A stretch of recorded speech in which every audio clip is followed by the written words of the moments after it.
Sani Bonani Ninjani, my board members. Welcome back to my YouTube channel. My name is Sanelisiwe Bengu, and I'm happy to be here. Mihlali, no, not Mihlali. What's the stupid boyfriend? Leroy, Sidambe. When I catch you, I will catch a stick to you, because. Okay, you know I'm angry because I'm recording this clip for the second time. There was no sound on the first one, and I don't know why. But I can only blame Reloy because who is Korea Shayan. Okay, guys. Okay, cool, fine. So, breaking news. Mihlali Ndamase, she's the it girl, she's the high-end girl, she's an influencer, a very big influential African influencer, a YouTuber, in a flat time. I was a mushu girl. Fast forward, Ugeli ajolene indoda eshadile kuthiwa uLeroy Sidambe. Leroy Sidambe is a entrepreneur, does security, ubuye ngabakhokheli abasebenzi bakhe, broke, friends with Mamkhize, thanda izinto, friends with Omosomizi, decided to divorce his wife. No, they haven't even divorced, left his wife. In fact, angasho usumshilo ngaphela baka-divorce. Kodwa kutsho ajolene uMihlali. Sikhulumeke nathi sayibo indoda eshadile Mihlali umuhle kanjena itheni into. Kanti asazi ukuthi there is more behind the scenes.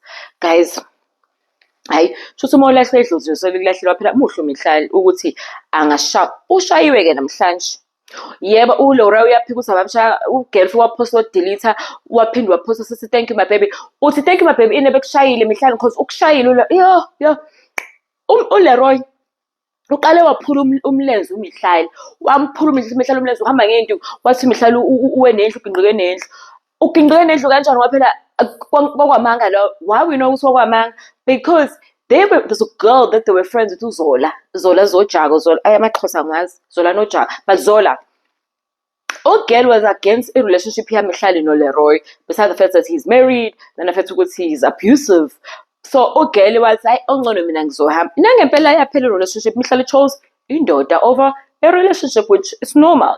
But uyamphinda manje, and umshayile namhlanje, usemenzile uyampostisa futhi ngenkani ukuthi akathi thank you my love.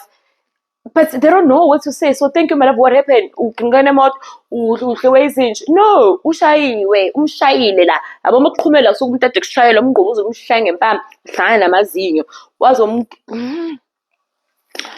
Yo, uMihlali akazazi ukuthi ubani. Like, mina Mihlali, if usafuna ukuqhubeka wena udlala uLeroy, ushawe nje, ube yini ukudla kwenduku, uphula umlenze, ukhishwa amazinyo.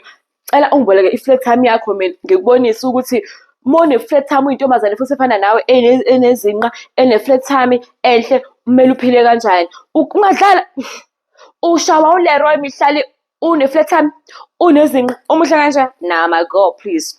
Respect yourself. Respect us and respect yourself again, then respect yourself more, then you are done with respectism. Please, Mihlali. I'm gonna need you to put it here with you or Mihlali Ndamase. Hey, but it's so popular, hey, but we do not know. I'm a self-esteem about our fan. So love and light to Mihlali Ndamase.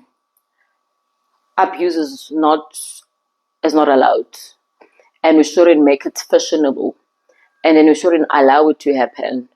And we shouldn't promote it. I'm so worried about kids and young girls that are looking up to Mihlali with him. What lessons are they getting? Since Mihlali was involved with this married man, things have just been going left for her instead of right. So please make sure you subscribe, Nesh TV, and I'm going to see you on the next story.